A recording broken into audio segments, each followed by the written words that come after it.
Hello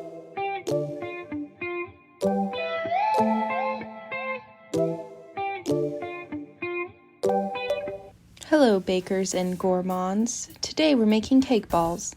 This is more of a how-to video than my usual STEM videos.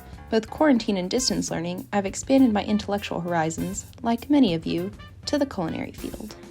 This recipe usually requires regular chocolate Oreos, but to make it interesting I decided to also make a batch from vanilla Oreos and see, for lack of a better phrase, if they'd Oreo.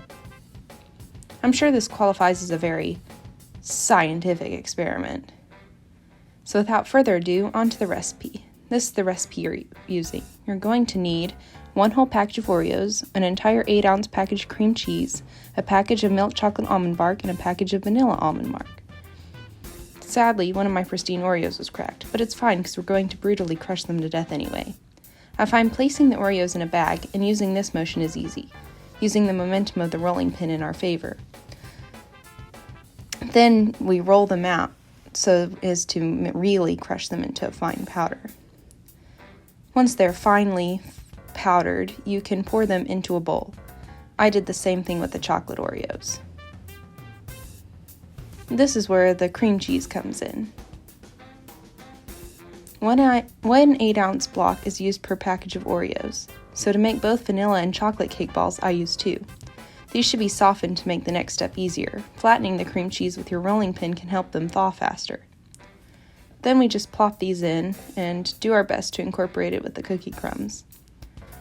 I originally tried to use the hand mixer for this step, but eventually found manually mixing with this weird kitchen implement worked best. I definitely got an arm workout.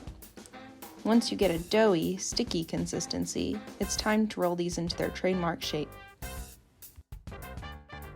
After rolling, I placed my dough balls onto a wax paper lined cookie sheet and then placed them in the fridge. While they chill, you can start melting your almond bark in the microwave. This is the only cooking required in this recipe, so if you're willing to do the extra mixing, this recipe doesn't require the extra work of actual baking. I used white vanilla bark for my vanilla cake balls and chocolate for my chocolate cake balls. I recommend melting these in small bowls and then plopping your dough balls in.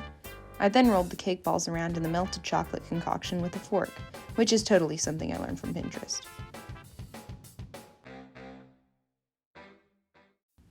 Finally, we get to the fun step, decorating.